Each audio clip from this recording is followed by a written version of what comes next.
Class 16. This is what I plan to make the final class on the principles of reason, simply because this will be the 6th class we gave on the principles of reason, and as important as they are, I want to get to the other points in our outline. The last thing that we did was number 27, which was, it's got 4 points. It's the principle of double effect. Very good, the principle of double effect, yes. So, that's number 27. What you're going to find is, as we get further on with the principles of reason, we don't necessarily get new principles. We get principles that state what we've already seen, but maybe in a little different way, a little different manner. For example, number 36. Nothing could be the cause of itself.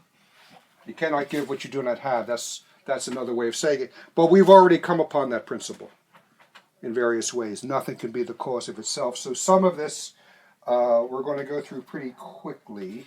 There's now actually there are 1 or 2 of these principles of reason that I wish Dr. Waters were here just to get a better explanation of them. But like this one, number 28. In practical sciences, ends have the same functions as principles in speculative science.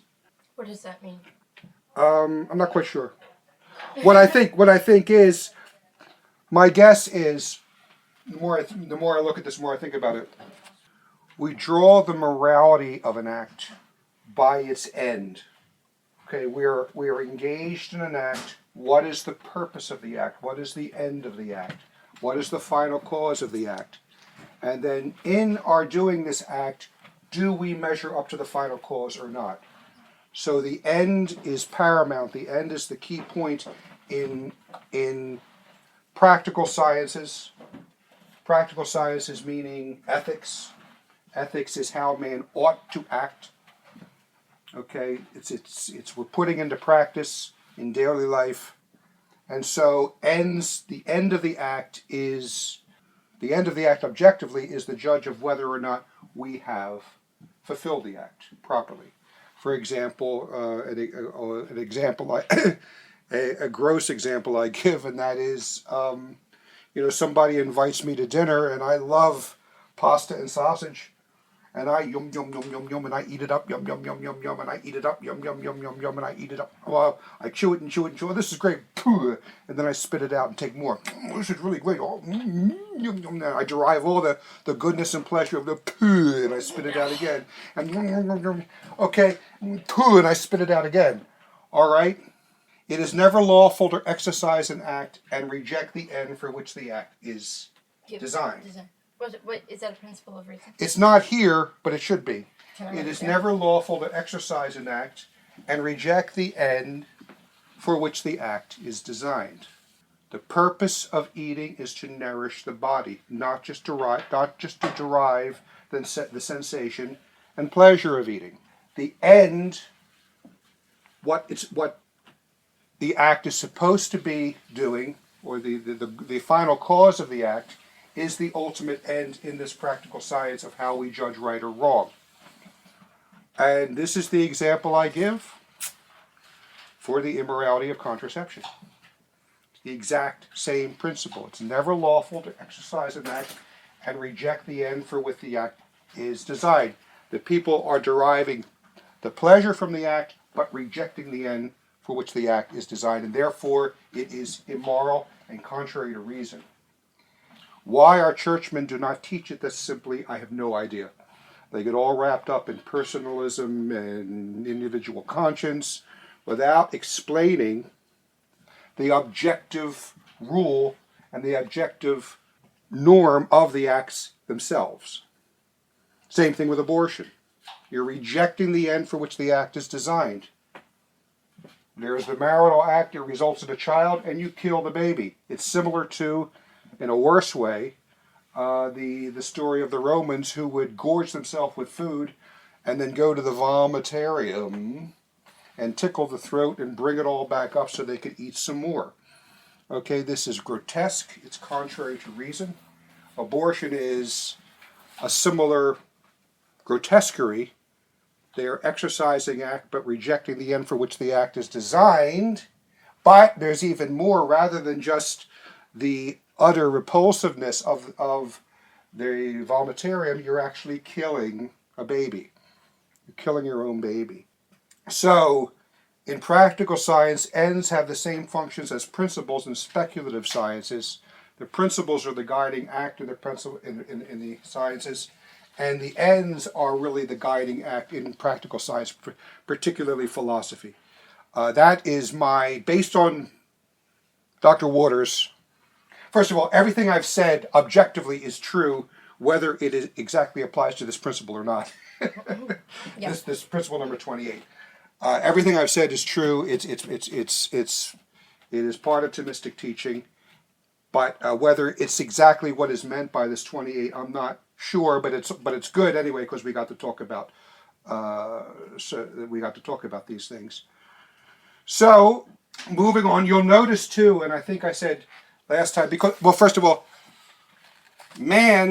philosophical psychology, we study what man is. In ethics, now that we know what man is, what is his nature, then we study how man ought to act. You remember Dr. Waters' little poem? You learn the oughty so you won't be naughty. That's right. We learn the oughty so we won't be naughty. Yes, that's it. And so you'll notice that as we get to the ends of these these principles of reason, we're kind of more into ethics. This next one, number 29. It is never lawful to do an evil act in order to obtain a good end. It is never lawful to do an evil act in order to obtain a good end. In other words, the end justifies the means. More specifically, a bad end cannot a good end cannot justify a bad means. Okay, so In fact, I don't know where it is in St. Paul. I remember Monsignor Smith used to quote a section of St. Paul. I can't remember where it was, where the people to whom the St. Paul was preaching, they said, "Well, can we do a little evil so that good may come from it?" And St. Paul responded, "No, such will be condemned as they deserved." Because we can never make evil the direct object of our will. And also, once you do that, once you admit that principle, then you can never trust anyone again. If for the sake of a good end I need to lie, I'll lie. That's what we have in Washington right now. Saul Alinsky's principle that the end justifies the means, and that ethics are elastic. There is no solid objective rule of ethics, and ethics are elastic in order to justify what needs to be done at the time. That was an operative principle of Saul Alinsky, and Barack Obama and Hillary Clinton and many people like them are disciples of Saul Alinsky. So once you know that someone is operating on a principle that the end justifies the means, that there is no objective rule of ethics, that you may do evil so that a perceived good may come from it, guess what? You can never trust anything they say. Everybody is so surprised. Oh, Obama said in the healthcare that if you want your doctor, you can keep him, and now it turns out that's not true. Obama said that this whole thing about how abortions will be paid for in Obamacare, it'll be a separate billing to those who want them. That was something along those lines. Chris Smith talked about it. And now all of a sudden, we're finding, oh, he lied. Oh my,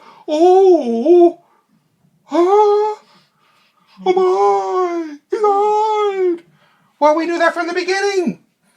Because he's operating on a principle that the end justifies the means, that you may do evil that good may come from it. That is a principle in the very opening chapter of Saul Alinsky's Rule for Radicals. First of all, he says there's no such thing as dogma, and he tells us that dogmatically. And second, that there is no such thing as an objective rule of ethics. The end justifies the means. Ethics must be elastic to stretch with the times. And he even comes to be a little blasphemous, and he says people tend to believe in the immaculate conception of ends and means. He used that term. It's blasphemous, but he used that term. No, he says the real arena is bloody, and you do what it takes to get your program across. That's in the opening. The so-called conservatives from Fox News, they never read that chapter.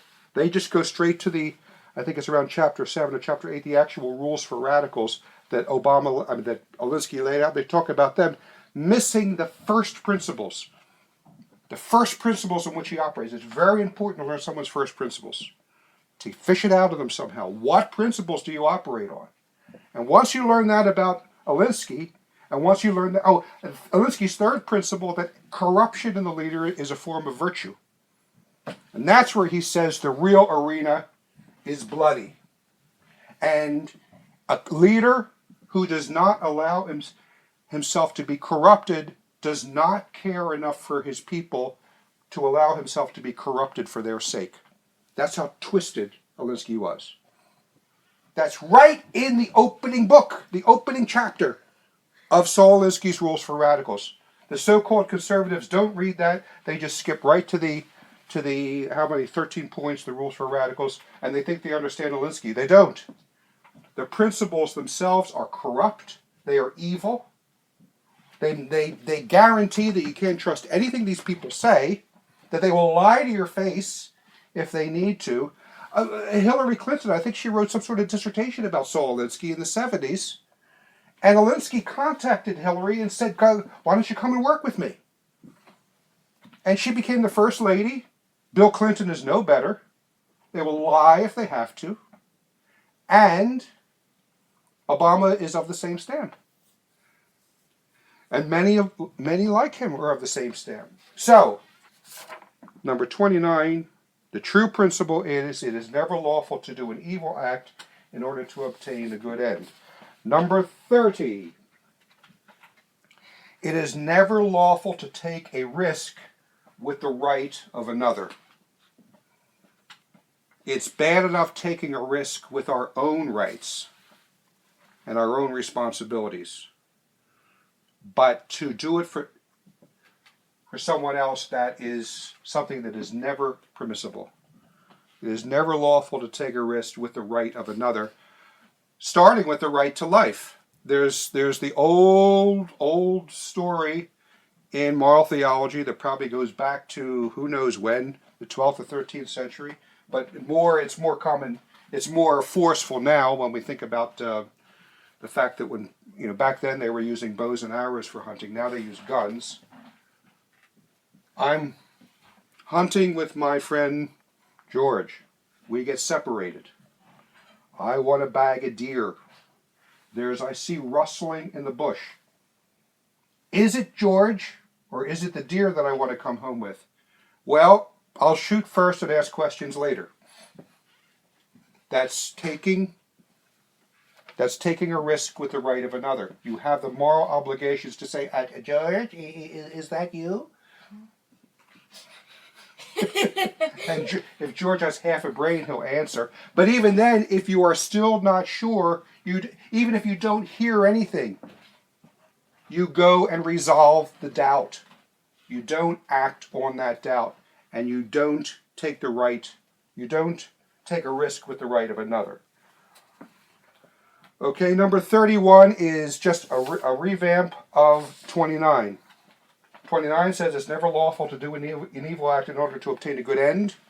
Number 31 says a good intention does not justify the use of evil means for the end in view. Okay? A good intention does not justify the use of evil means for the end in view. We may not do evil that good may come from it. It's just another way of saying it. All right? Okay. Okay, number 32. The supreme end or good of man is the first principle of the practical order of human acts. The supreme end or good of man is the first principle of the practical order of human acts. In other words, all human acts must tend towards the good of man. Could you repeat that slowly? The supreme end or good of man is the first principle of the practical order of human acts. And the supreme end of man is what? Heaven. It is to live the life of sanctifying grace for the sake of getting to heaven. So that's the supreme end. And that's the first principle. And everything else must be subordinate to that. We learned that. We really got a good dose of that when we discussed Father Woodbury on education. Ultimately, education is supposed to be to get us to heaven. And everything else is subordinated to that. Also, I think too, I don't know about the new code of canon law, but I think, I might be wrong on this, because I didn't read it myself. I seem to remember seeing someone else quoting it, that I'm 98% positive it's there, that even the code of canon law will say the salvation of souls is the ultimate good. Salvation of souls is the ultimate good. So there's some areas where if you follow the exact letter of the law, and it turns out to be detrimental to the salvation of souls in some peculiar circumstance, which always comes up when you're dealing with human law, then you ignore the law for the sake of the salvation of souls. You ignore the law for the sake of salvation of souls. This is not the place to get into this, but this is really one of the basic principles that Archbishop Lefebvre could rightly invoke when he consecrated the bishops without Rome's approval. The purpose of Archbishop Lefebvre was to continue the complete Catholic teaching and tradition of the Church and the traditional seven sacraments. That was the ultimate good, and a law that said you needed Rome's approval or you're excommunicated was only a law that came into being around 1948, mainly because of the situation in China where communists were being consecrated bishops. So it was a law that the ultimate fulfillment of that law, in Lefebvre's case, would frustrate the intention of the lawgiver and also work to the detriment of the salvation of souls rather than towards the advance of the salvation of souls. Okay, that's another topic, but you understand here the supreme end. Okay. All right, now number 33. If one cannot avoid doing one of two acts, from both of which follow an evil effect, one is obliged to choose the lesser of two evils. Now the key thing is, people will say, well, wait a minute, the lesser of two evils.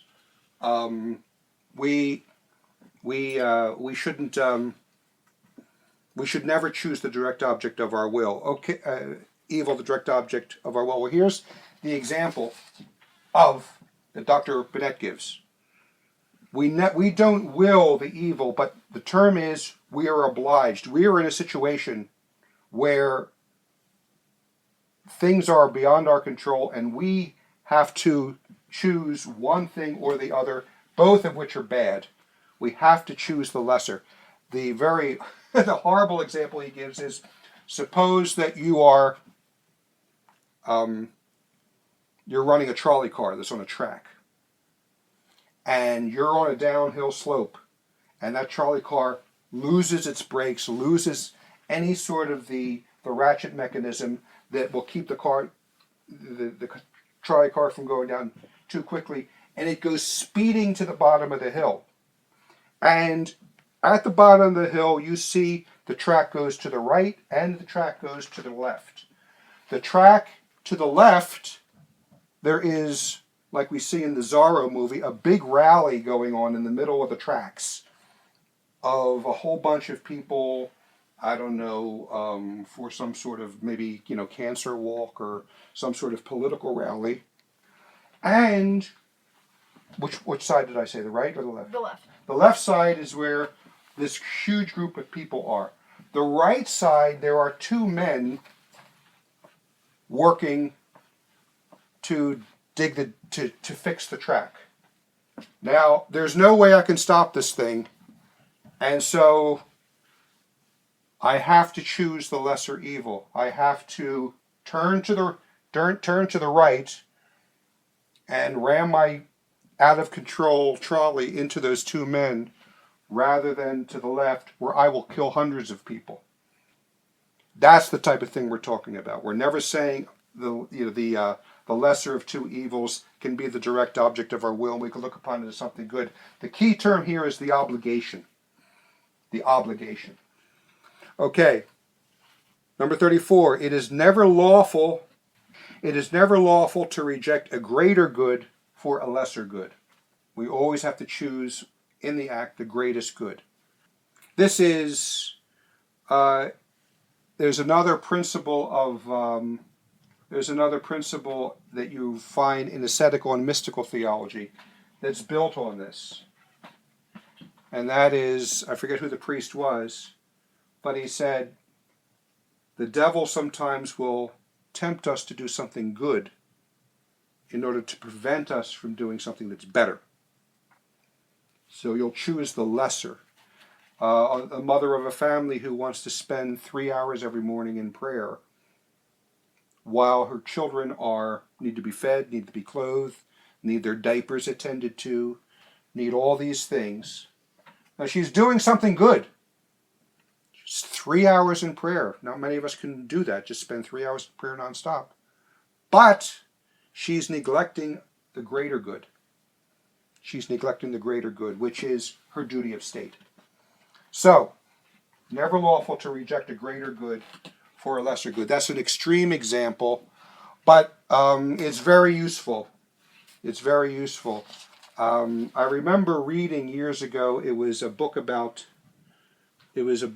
I should write about this in CFN. I've been waiting to find the reference, but I'm just going to have to write about it without finding the reference. You've heard me talk about this before. It had to do with, it was a book for seminarians, and it was very practical in a number of ways. And one of the things it said is what is the best way, because a seminarian has all types of things he has to do. He has to study philosophy, he has to do this, he has to do that. So how do I divide up my time? And the author of the book said it's a it's a three-step program. You've heard us say this before. Necessary, useful, and enjoyable. First, we have to do which is necessary. Once we dispense with that, we can do what is useful, and only then can we do what is enjoyable. The John Wayne movies. The John Wayne movies. Yeah, now we know, too, that even in the seminary and religious life, recreation is necessary. They have recreation every day. That they stop the rigor of the rule or their duties, and they congregate. They can talk. They can in the Winona seminaries. You'll hear Bach and Beethoven and Mozart music playing in the recreation room. They'll be playing chess. They'll be reading things. At least that's how it was when I visited. At Brother Joseph's Latrobe, they were I think it was the Benedictines who actually founded Rolling Rock beer, and so there was a German monastery, so they had beer at recreation. And being German, they didn't get drunk on it. They just had a mug of beer. It was just part of the culture, so even the recreation is necessary, but at that time. You know, if Brother Bartholomew is supposed to be in philosophy class and he's still in the recreation room with his beer, slugging his fifth mug of beer, this is this is rejecting a greater good for a lesser good, and also 5 mugs of beer at that point is not good. It's excess. Anyway, so there we are, number 34. That was it. It is never lawful to reject a greater good for a lesser good. Number 35. A body approaches the term of its appetite by an increasing rate of movement. To me, that sounds more like a principle of physics, but also we remembered that in philosophy, anything called change is movement. So everything called movement is change? Yes, everything called change is movement and vice versa. It is there. So a body approaches the term, that is the end of its appetite, by an increasing rate of movement. And I'll tell you, for that one, I would prefer Dr. Waters to give an explanation of that. But I think it's we're very hungry. We walk in the door, we smell the pizza, and we pick up speed. Is that how it works? We pick up speed until we get to the table. Is that how it works? Well, I think it's along those lines. I think it would be along those lines. But I'm sure it's much more noble than that in its full application of the principle. Okay. Also, when I'm going over Dr. Waters' material, if I come upon, because when we had Dr. Waters in class and also in his notes, as he was teaching, these principles of reason would always come flowing in. He would always be using them, and so anyway, there we are. Number 36. We've dealt with this before. Nothing can be the cause of itself. First there was nothing. Then it exploded. Then it exploded. That's the atheist view of the universe. Or that it was always here, even though it never had a beginning or a maker. Can you dig it? And that's called science. All right? Science, you're supposed to get to the cause of things, but this ultimate question, or an ultimate question, of where did everything come from, they prefer not to answer that because, I remember I quoted the Professor Llewellyn, we have a commitment to materialism, he said. We cannot allow a divine foot in the door. So it's a presupposition, a prejudice, a bigotry, a narrow-mindedness that is very much part of modern science. And and people will say you're against science. No, I want true science. You're giving me a corrupted science by ignoring this first principle, by refusing to answer that question, or to say something that's stupid. Well, if we admit it had a creator, that means we have to admit there is a God. And if we admit there is a God, then our prior commitment to materialism is shattered, so we will hold on to our theory in the face of the facts. Well, yes. I'm not the one being against science. Whoever says that is against science, because you are rejecting the ultimate cause of things. You're rejecting the end for which the Science Act is designed. Is exactly it. It's exactly it. Okay, so nothing can be the cause of itself. Number 37, we're coming to the end here. Oh. Every form is followed by a proportionate inclination. It's kind of another way of saying do follows be. Every form is followed by a proper proportionate inclination. 38. And again, this is one that I wish I had Dr. Waters for. Movement towards an image is movement towards that of which it is the image. To me, that sounds like it's very much stating the obvious. I might run this by Dr. Bennett to see what he says about it. I'll make a list for you to ask Dr. Bennett about. Yeah, this one here. Movement towards an image is movement towards that of which it is the image. It almost sounds to me, another way of saying every form is followed by a proportional inclination. Dogs are attracted to other dogs. That's the proportionate inclination of a dog. Birds are attracted to other birds. And not only birds, but peacocks are attracted to other peacocks. You don't see peacocks going out to the movies with a crane or a vulture. All right? So, now, these last three, we don't really have to spend a lot of time with because we dealt with these three in spades when we studied Father Woodbury's treatise on education. And what I'm going to do is, these will take you too long to write out. So what I'll do is I'll just announce them, and then I can give them to you afterwards for you to write out. But you've seen them before. Number 39, number 40, and number 41, and that's the end of them. Number 39, 40, and 41. 39, principle of derivative goodness of means. And here's how it goes. You'll remember it. Those things which are said to be for the end's sake. Oh, wait a minute. Those things which are said to be for the sake of an end are not good except in relation to that end. Okay, the carburetor is made for the car. It is not meant to be a food processor. It is not meant to be a football. A baseball, a football.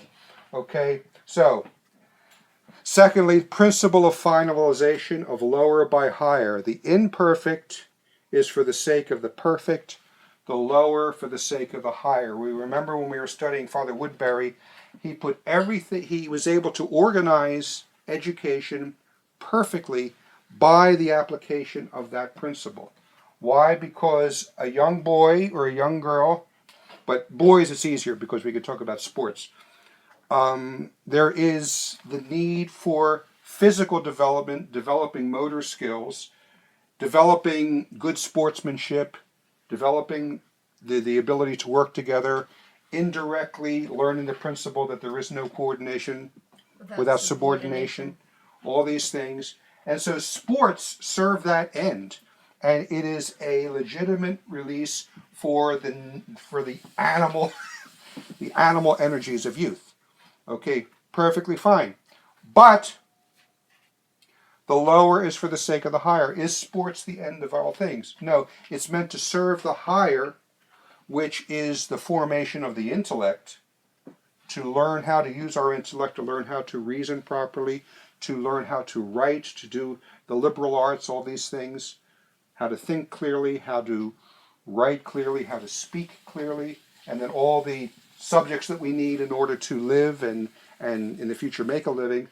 But even that, are we here on earth simply to develop to be clever, to be great mechanics, or great musicians, or great footballers, or great writers, or great anything? No. Our ultimate cause is to get to heaven. So even all of these intellectual pursuits, necessary as they are not a final end in themselves. The final end is in order to live the life of sanctifying grace, live the life as God has told us how to live in order to get to heaven. So education has to be formulated according to that structure. The lower for the sake of the higher. Okay, so we've been through all that, but that's a very strong application and example of this principle, and also the principle of finalization of parts by the whole. This was also part of Father Woodbury's write-up. The part is for the sake of the whole, and the good of the part for the sake of the good of the whole. Okay, so the part is for the sake of the whole. The part is not there for the sake of its own, or again the example of the carburetor. It is for the sake of the car, but also what's the next section of this? The good of the part is for the sake of the good of the whole. We have to have a good carburetor, a working carburetor, one that does what it's supposed to do and does it well. It doesn't defeat its primary purpose. It doesn't defeat its primary purpose, yes. So, and then, of course, so we've had all that with Father Woodbury. We gave 3 classes on that. We don't have to go over that. And we've talked about, and then the one that that I added that I think Dr. Waters would add, and that is, and it's from, I think it's from Aristotle's, definitely in St. Thomas, and Garrigou-Lagrange uses it all the time. A small error in principle is a great error in conclusion. We have to get our principles right from the beginning. I told you the effect of the bad principles of the end justifies the means. It means that whoever we know who claims to be an Alinsky follower, we know from the very first moment we can't believe anything they say, because they are not going to be honest with us. For this, if it means doing what they need to do in order to achieve their end. Also, we're not safe with them. They'll crush us if we stand in their way. That's what communism did. The end justifies the means. You crush the opposition. And Alinsky said that in Reveille for Radicals in 1948. When the radicals become stronger than the opposition, they must crush the opposition.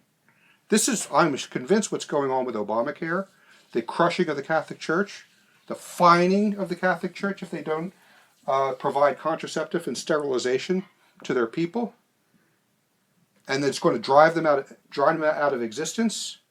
This is Alinsky's principle here. So, a small error in principle is a great error in conclusion. Garrigou-Lagrange really hammered this home, because in the 1930s and the 1940s, there was this idea that we have to do away with the philosophy of St. Thomas Aquinas because modern man doesn't think logically. Modern man, you have to really appeal to his heart. You can't go giving him syllogisms and logic. First of all, one of the things it does is, even if that's true for the modern man, the deficiency is in modern man, not in the Thomistic system. Secondly, it almost gives the impression that man can change over time, that the intellect is not his highest power. The thing that matters is his heart and how he feels. We all know in talking with people that sometimes we can use heart, emotions, and feelings in order to make them see something. What I always say is it's not a bad place to start, but it's a bad place to stay.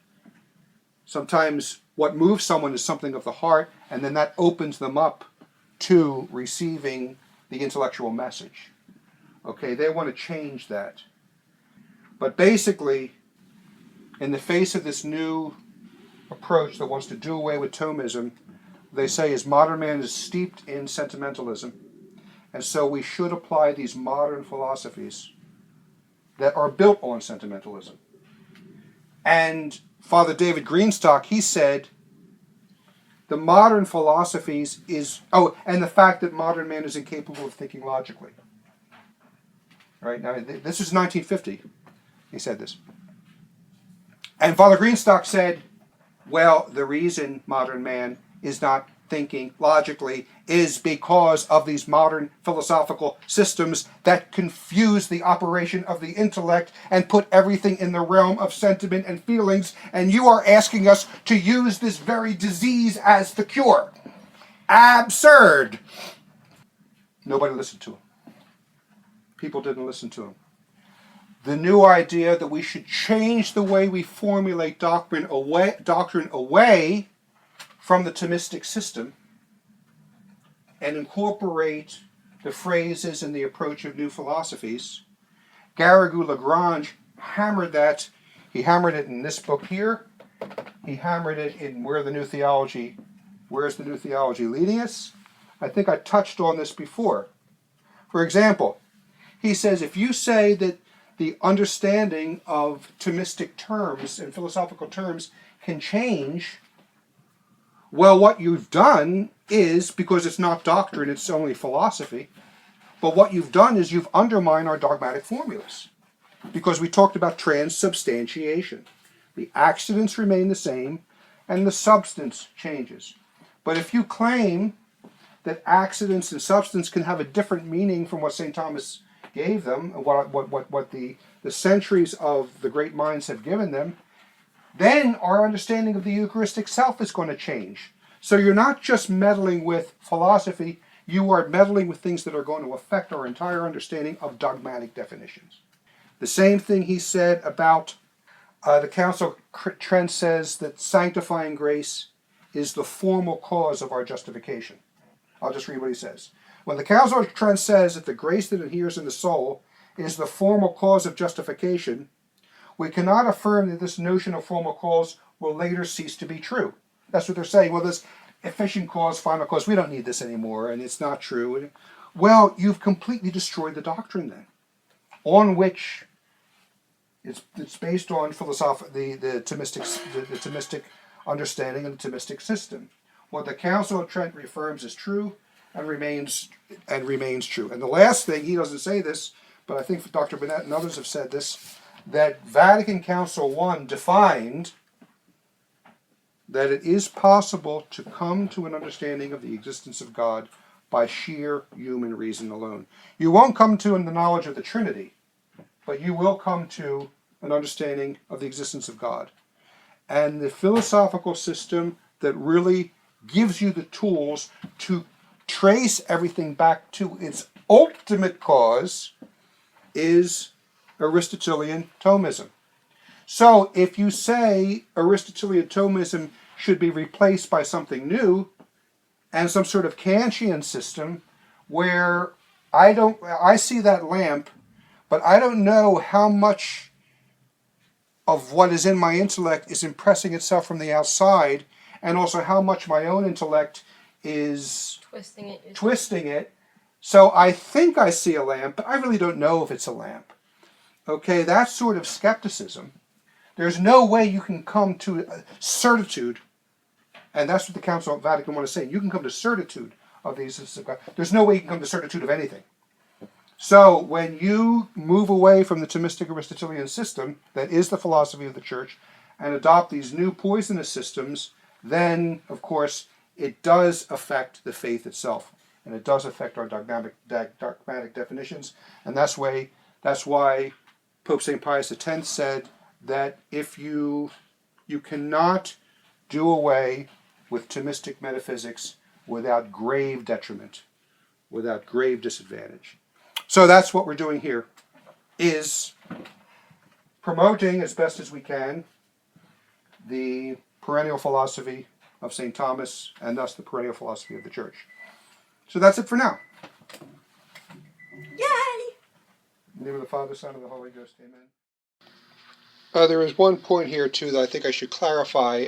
I think it's clear within the context of everything else that we've said, that this principle that if one cannot avoid doing one of two acts, from both of which follow an evil effect, one is obliged to choose the lesser of the two evils.